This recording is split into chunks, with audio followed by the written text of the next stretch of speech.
बोलिए परम पूज्य युगल आचार्य श्री गुरुवर महाराज की।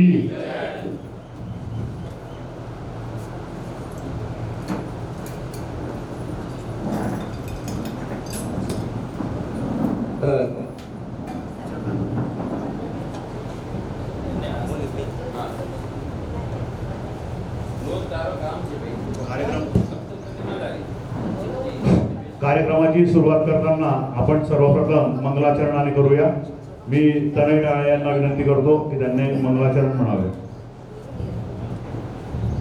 ओम नमो हरिहंताणं, ओम नमो सिद्धाणं, ओम नमो आयर्याणं, ओम नमो वज्रायाणं, नमो लोहे सवसाहुणं, एसो पंचनमोक्कारो सौवपावपणासनो मंगलानं च सौवेसिं परमं हवै मंगलं, परमं हवै मंगलं।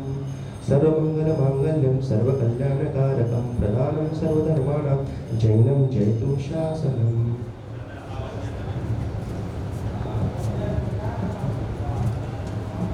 आजच्या प्रवचनानंतर मंगल प्रभावना श्री मनोज मोतीलाल डहाळे यांच्यातर्फे देण्यात येणार आहे। तसेच स्वर्गवासी कमलाबाई शिवराजजी कोठारी स्मरणार्थ महेंद्रभाई कोठारी, तसेच सौ दीपाली जैन व प्रणाली जैन यांच्याकडनं देण्यात येणार आहे।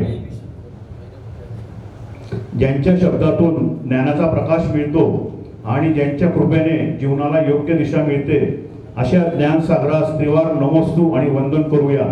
आपल्या सर्वांच्या जीवनाला योग्य आकार देणाऱ्या, मायेची पाखर घालणाऱ्या आणि भक्तीचा मार्ग दाखवणाऱ्या युगल आचार्यश्रींच्या अमृतवाणीचा लाभ घेणार आहोत। चला तर मग आपण सर्वजण एकाग्रचित्तेने आणि नम्र भावनेने त्यांच्या प्रवचनाचा लाभ घेण्यासाठी सिद्ध होऊया। मी पूज्य गुरु महाराजांना विनंती करतो की त्यांनी आपल्या आशीर्वचनांची आम्हा सर्वांना कृतार्थ करावे। फार चांगलं राहुल भाई।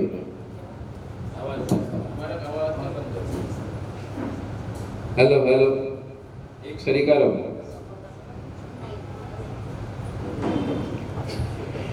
दो मिनट भगवान की भक्ति में अपन करेंगे, उसके बाद आज का ये मंगल प्रवचन प्रारंभ करते हैं। सभी लोग हमारे पीछे दोहराएंगे। अरिहंत जय जय सिद्ध प्रभु जय जय, साधु जीवन जय जय, जिन धर्म जय जय, अरिहंत जय जय सिद्ध प्रभु जय जय, अरिहंत मंगलम सिद्ध प्रभु मंगलम, साधु जीवन मंगलम, जिन धर्म मंगलम, अरिहंत जय जय सिद्ध प्रभु जय जय, अरिहंत उत्तमा सिद्ध प्रभु उत्तमा, साधु जीवन उत्तमा, जिन धर्म उत्तमा, अरिहंत जय जय सिद्ध प्रभु जय जय, अरिहंत शरणा सिद्ध प्रभु शरणा, साधु जीवन शरणा, जिन धर्म शरणा, अरिहंत जय जय सिद्ध प्रभु जय जय, साधु जीवन जय जय, जिन धर्म जय जय, जे छाया जानकी कम कलंक डहेवी, निच निरंजन नाणमय ते पणवेवी देवनंदी जी को नितरमो ज्ञान कले किल जान गुरुवर के ज्ञान गंगा में जीवन मम दुल जान सरस्वती नमस्तस्यै विमल ज्ञान मूर्ते विचित्रालोकयात्रेयं यत्प्रसादात् प्रवर्तते यत्प्रसादात् प्रवर्तते। बड़े भक्ति भाव से दोनों हाथ ऊपर करके सभी लोग अच्छे से जयकार करेंगे। जय बोलो देवादेव 1008 चिंतामणि पार्श्वनाथ भगवान के, चारित्र चक्रवर्ती आचार्य श्री शांति सागर जी महाराज के, आचार्य प्रवर से महावीर कीर्ति जी महाराज के, परम पूज्य गणाधिपति गंडाराचार्य गुरुवर कुंतु सागर जी महाराज के, परम पूज्य गुरुवर प्रज्ञा आचार्य श्री देवनंदी जी महाराज के, श्रीमद् जैन धर्म की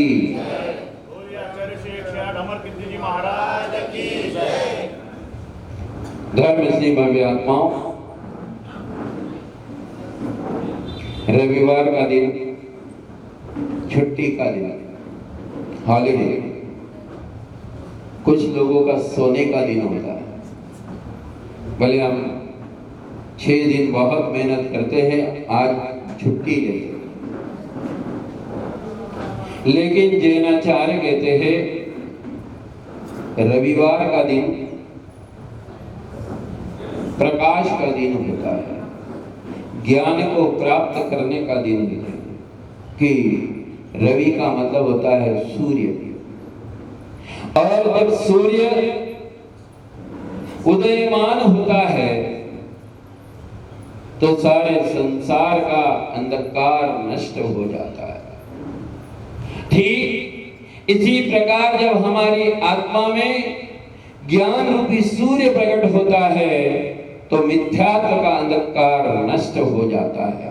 और इस ज्ञान रूपी सूर्य को देने के लिए आपके बीच में युगल मुनिराज आपके लिए आए, क्योंकि दुनिया में ज्ञान तो बहुत जगह मिलेगा और ज्ञान को लोग पैसे देकर ज्ञान प्राप्त करते हैं।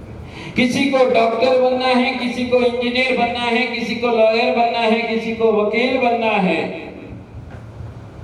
तो वह ज्ञान आपको लिए पैसे देकर प्राप्त होता है। जो पैसे देकर प्राप्त होता है वो पैसे कमाने वाला ज्ञान है। जो ज्ञान तुम्हारे बिना पैसे का प्राप्त होता है वो आत्म कल्याण करने वाला ज्ञान है, वह तुम्हारी आत्मा का उद्धार करने वाला ज्ञान है। और ये मैं नहीं कह रहा हूं, यह बात आज के बड़े बड़े वैज्ञानिक और साइंटिस्ट लोगों ने ये बात की है। आइंस्टाइन का नाम आपने सुना होगा, जिसने सारे संसार के लिए बहुत सारे आविष्कार दिए, बहुत सारे नए प्रकार की खोज दी। जब वो अपने जीवन की अंतिम सांसें गिन रहा था, जब अपने जीवन की अंतिम सांसों को गिन रहा था, कहते हैं कि जब कोई मरणासन्न होता है तो उसे अवश्य पूछ लेना चाहिए कि तेरी अंतिम इच्छा क्या है, क्योंकि अगर नहीं पूछी गई तो उसका मन जिसमें अटक जाता है, अगला जन्म उसका बिगड़ जाता है। हमारे शास्त्रों में ऐसे भी कहावत आते हैं कि खरबूजे के अंदर किसी का मन अटक गया तो वहां खरबूजे के अंदर कीड़ा बन गया। इसलिए मरणासन्न व्यक्ति को उसकी अंतिम ख्वाहिश जरूर पूछना चाहिए, उसके लिए बोलना चाहिए कि तेरी अंतिम इच्छा क्या, और उस इच्छा को पूर्ति करते रहना चाहिए। मुझे कुंथलगिरी का प्रसंग याद आ रहा है कि एक साधक की समाधि थी, चल रही थी, 111 दिन की समाधि हमारे गुरुदेव के साथ चल रही थी, और ऐसे ही उनकी संलग्न 111 दिन की थी। गुरुदेव ने उनको पूछा कि तुम्हारी क्या अंतिम इच्छा है? उन्होंने कहा कि मैंने एक किताब लिखी है और मेरी इच्छा है कि इस किताब का प्रकाशन होना चाहिए। एक साधक अपनी साधना में जब तल्लीन होते हैं तो उनके लिए भी थोड़ा सा विकल्प आ जाता है। गुरुराज ने एक ब्रह्मचारी को भेजा और 3 दिन के अंदर कर उनकी पुस्तक प्रिंट करके उनके सामने रखी, और जिस दिन प्रिंट की शाम को सामने संलेखना के समय हम दोनों ही मुनिराज थे और उनको नमोकार मंत्र सुनाते सुनाए उनकी अंतिम संलेखना बहुत ही अच्छी हुई। कहने का तात्पर्य है कि जब मन निर्विकल्प हो जाता है तो समाधि भी अच्छी होती है।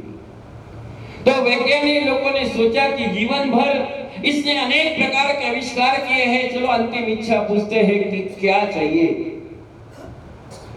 उसके पास सब गए, बोले बताइए कि आप अपने अनुभव बताइए, आपके अंतिम ख्वाहिश बताइए, इच्छा बताइए कि क्या इस मृत्यु के बाद आप क्या चाहते हो। तो आइंस्टाइन अपनी बात कहता है कि मृत्यु के बाद अगर कहीं मेरा जन्म हो तो वह भारत के देश में हो, और भारत देश में भी मेरा जन्म कहीं हो तो जैन धर्म में हो। यह बात सुनकर सारे के सारे वैज्ञानिकों के होश उड़ गए कि एक दार्शनिक वैज्ञानिक आत्मा एक धर्म की मांग कर रहा है, क्योंकि विज्ञान तो धर्म पर विश्वास ही नहीं करता, विज्ञान तो अपनी बात पर विश्वास करता है। पुनः पूछा गया कि आपने ये मांग क्यों की। तब आइंस्टाइन ने कहा कि मैंने ये मांग इसलिए की कि आज तक मैंने सारी दुनिया को पुष्कल के आविष्कार दिए हैं, लेकिन अभी जो मैं बोलने वाला है आत्मा, इस आत्मा का आविष्कार करने वाले लोग अगर इस भारत देश में हैं, इसलिए इस भारत देश में मेरा जन्म हो और उसमें भी जैन धर्म में हो, क्योंकि आत्मा के आविष्कार करने वाले निर्ग्रंथ साधु आज भी भारत देश में विचरण कर रहे हैं, जो अपनी आत्मा का आविष्कार कर रहे हैं, अपनी आत्मा की शोध कर रहे हैं।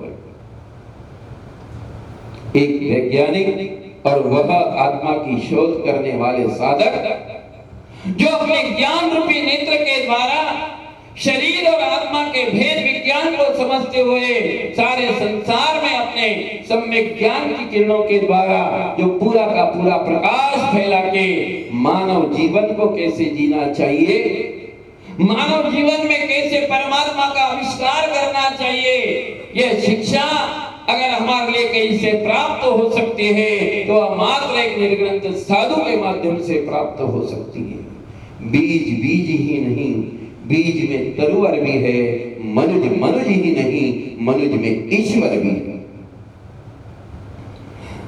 सिर्फ बीज बीज ही नहीं होता है। अगर आपके लिए फल चाहिए, छाया चाहिए, पुष्प चाहिए, तो आप बीज को ढूंढिए, क्योंकि बीज के अधीन ही फल है, पुष्प है, छाया है। वह बीज है हमारी आत्मा। लेकिन उस बीज को अगर आपने किसी ऊसर भूमि में डाल दिया, उस बीज को अगर आपने जमीन पे डाल दिया, तो आपके लिए ना फल प्राप्त होंगे, ना पुष्प मिलेंगे, ना छाया प्राप्त होगी। उस बीज को आपको योग के भूमि में बोना पड़ेगा। जब योग के भूमि में उस बीज को बोया जाएगा तो उससे जो वृक्ष पल्लवित होगा वह सृष्टि के सौंदर्य को भी बढ़ाएगा, वह तुम्हें छाया भी प्रदान करेगा, तुम्हारे लिए जीवन जीने की ऑक्सीजन भी देगा। उस बीज में वह शक्ति है, उस बीज में वह ताकत है। ठीक इसी प्रकार तुम्हारी आत्मा में भी वह शक्ति है कि तुम सारे संसार के प्राणी का कल्याण कर सकते हो। तुम्हारे आत्मा में भी वह ज्ञान है कि तुम इस ज्ञान के द्वारा संपूर्ण विश्व को जान सकते हो। उस संपूर्ण विश्व को जानने की सामर्थ्यता तुम्हारी ज्ञान के अंदर है, तुम्हारी आत्मा के अंदर है। लेकिन उस आत्मा को, जो आत्मा आप कर्मों से ढकी हुई है, जो आत्मा अंधकार में पड़ी है, उस आत्मा को उजागर करने की शक्ति हमारे निर्ग्रंथ साधु कर रहे हैं। उस आत्मा को प्रकट करने की शक्ति, उस आत्मा के वैभव को, अनंत चतुष्टय को प्राप्त करने की शक्ति हमारे मुनिराज अपनी साधना के माध्यम से कर रहे हैं। इसलिए यह रविवार का दिन प्रकाश का दिन है, ये अपने आत्मा के अंदर ज्ञान को प्राप्त करने का दिन है। प्रतिदिन आप प्रवचनों के माध्यम से सम्यक ज्ञान रूपी सूर्य की किरणों के माध्यम से एक एक चीजों को पढ़ रहे हैं, एक एक चीजों को सुन रहे हैं, एक एक पर्दे को अपनी आत्मा के अंदर जो कभी जीवन में नहीं सुना, ऐसी बातों को आप सुन रहे कि जीवन कैसे जीना चाहिए। जीवन को जीते हुए हमारे लिए किस प्रकार के सद्भाव में जीवन जीना चाहिए, क्या अभाव में जीवन जीना चाहिए। एक प्रसंग मुझे याद आ रहा है।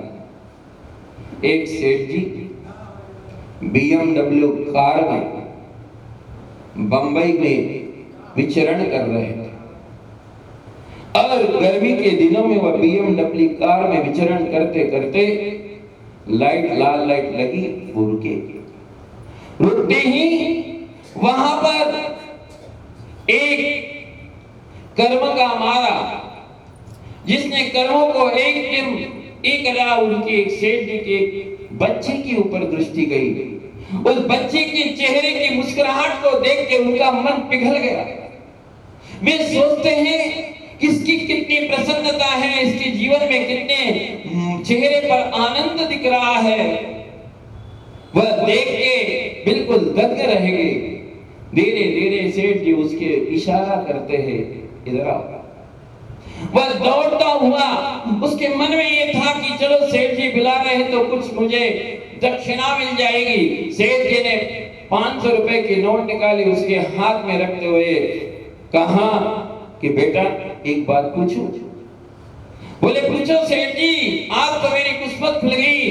किसी ने कोई 5 रुपया देता है, आपने तो 500 की नोट निकाल के दी है। बोलो पूछो।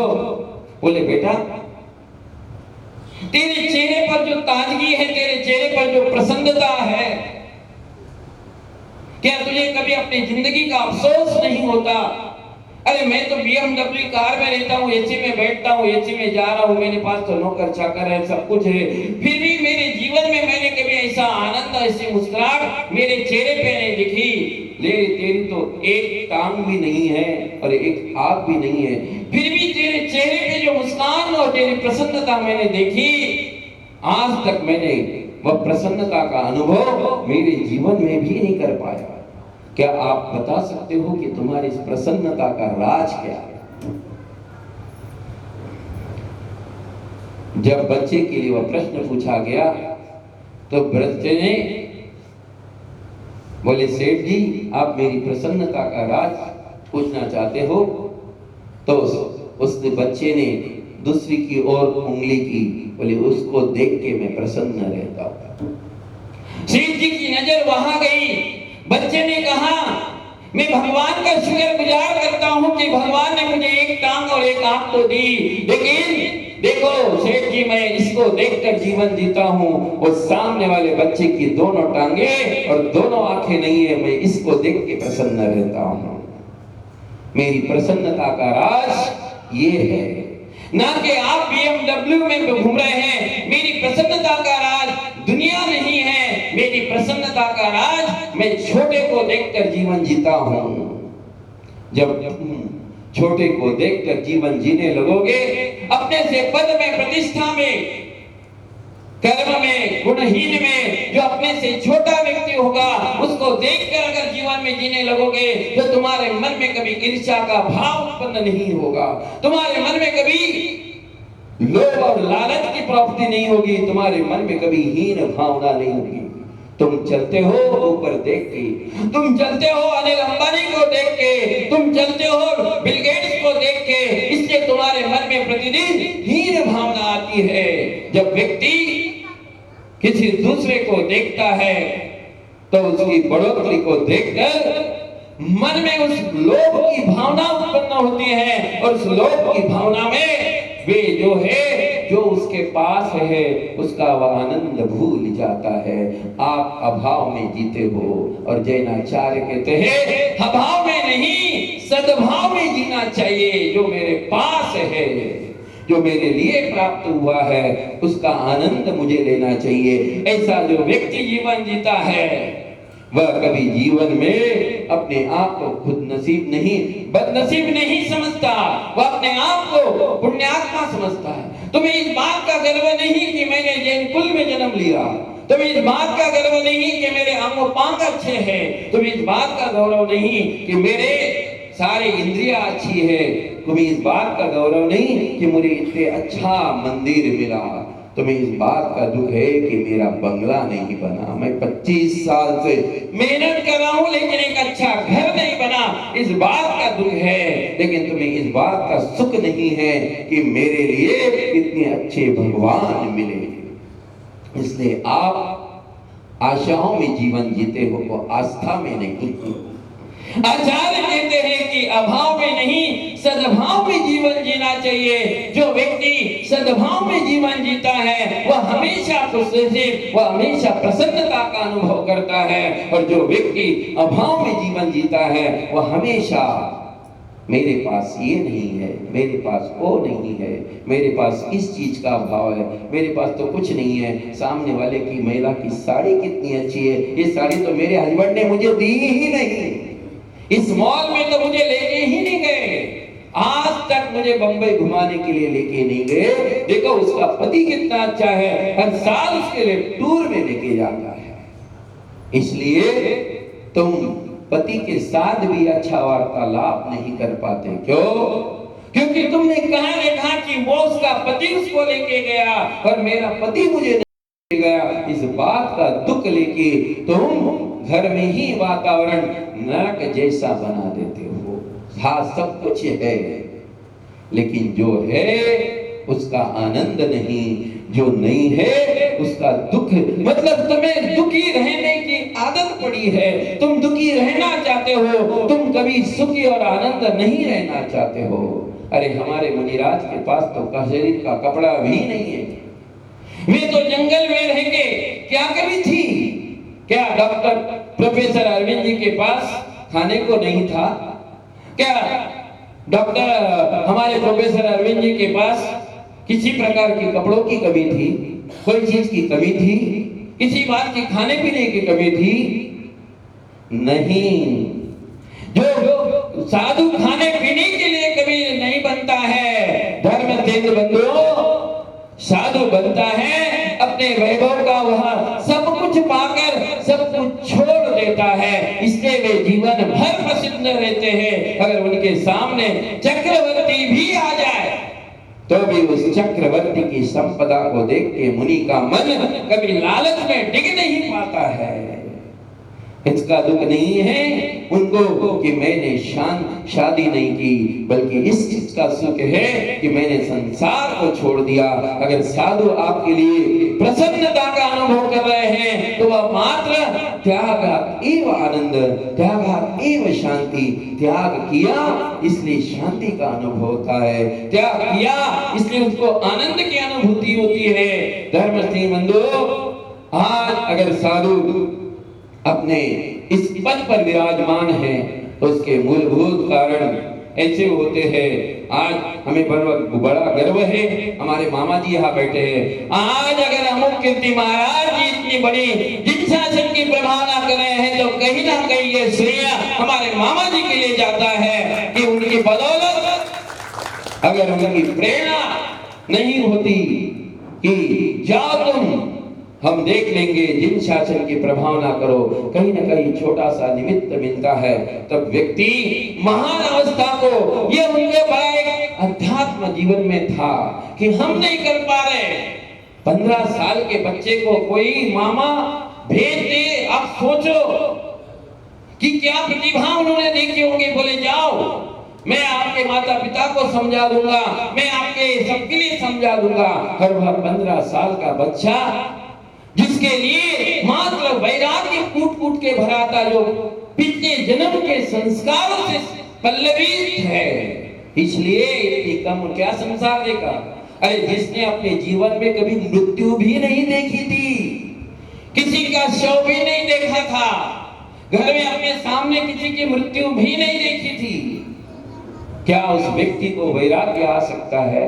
हाँ, कोई दर्पण देख विरक्ति, कोई पूर्व जन्म का त्यागी, जिसकी आत्मा पर ऐसे पूर्व जन्म के संस्कार होते हैं, उनके लिए एक छोटा सा निमित्त भी संसार शरीर भोगों से विरक्ति को देता है। धर्मश्री बंधु, माँ बाप के वह संस्कार और परिवार का वह पुण्य जीव के लिए हमारे लिए बाध्य कर लेता है। इसलिए आप ये हमेशा ध्यान में रखें, जीवन जिए तो अभाव में नहीं सद्भाव में जीवन जिए। जो मेरे पास है उस चीज का आनंद लेते हुए अगर आप जीवन जियोगे तो कभी तुम्हारे अंदर हीन भावना नहीं आएंगी, तुम्हारे अंदर कभी दुर्भावना नहीं आएंगी। और जब हीन भावना और दुर्भावना नहीं आएंगी तो प्रति समय आप आनंद की अनुभूति करोगे। धर्मस्नेही बंधुओं, जीवन का आनंद लेना है हमें, तो हमें तृप्ति में, समाज समता में, ममता में नहीं समता में जीवन जीना सीखो। जो व्यक्ति अभाव में जीवन जीता है वो हमेशा ममता के साथ जीवन जीता है, और जो व्यक्ति सद्भाव में जीवन जीता है वो समता के साथ जीवन जीता है। इसलिए हम अपने जीवन को समता रूपी सानिध्य के साथ जीवन जिए, वह तृप्ति आस्था के साथ जीवन जिए। जो व्यक्ति इस प्रकार के जीवन को जीता है वह वास्तव में जीवन का आनंद लेता है, और वह प्रति समय जिनेंद्र भगवान की आराधना करता है। धर्मस्नेही बोलो, जीवन जीने का यही ढंग है कि तुम छोटे कर देखकर जीवन जियो, ना कि तुम अपने से बड़ों को देखकर जीवन जियो। धर्मस्नेही बंधु, ये जीवन जीने का पहला सूत्र है। कैसा? जो अपने से पद प्रतिष्ठा में जो छोटे हैं उनसे जीवन देखकर जीवन जियोगे तो अपने आप को हमेशा खुश महसूस करोगे और आनंद महसूस करोगे। आप अपने जीवन में ऐसा एक अलौकिक आनंद प्राप्त करें और मनुष्य जीवन का आनंद लेते हुए अपने जीवन को सही ढंग से जीवन जिए। आप सबका कल्याण होगा। जय बोलो महावीर भगवान।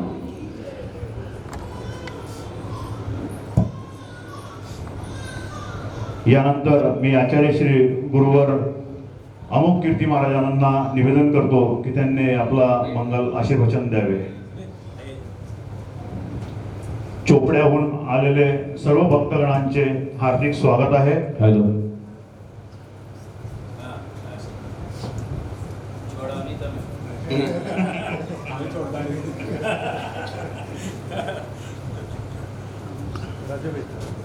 मागे खुर्च्यांची कमी असेल प्रथम आयुष तर तेवढ्या मागे खुर्च्या टाकून द्या।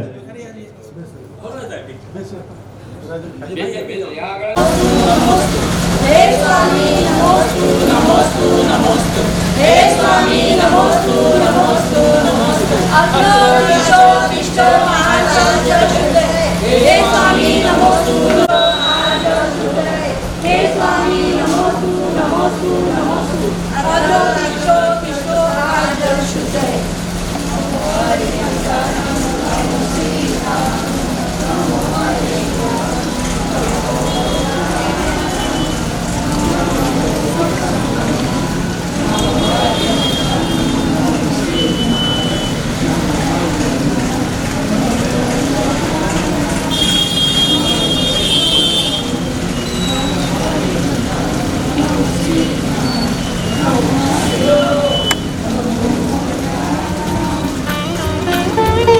हर खुशी मिली मुझको तुमसे, मैं शुक्र तुम्हारा करता हूँ।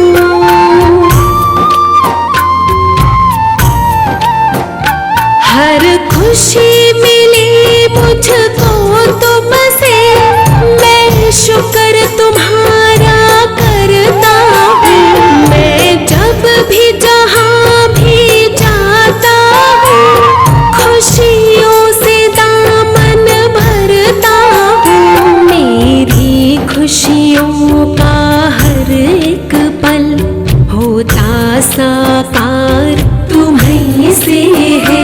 ये चमक ये दमक फूलवन महक सब कुछ सरकार तुम्हीं से है। इठला के पवन चूमे सैया के चरण, बगियन म बहार तुम्हीं से है।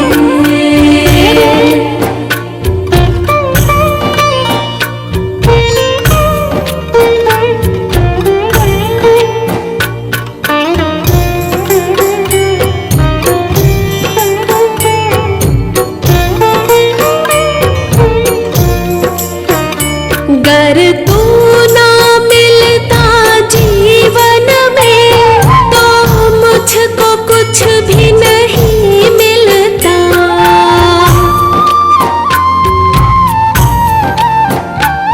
अगर तू ना मिलता जीवन में तो मुझको कुछ भी नहीं मिलता। मेरे मन मंदिर की बगिया में ये प्यार का फूल नहीं खिलता। मुरझाए से इस जीवन में खुशियों की बहार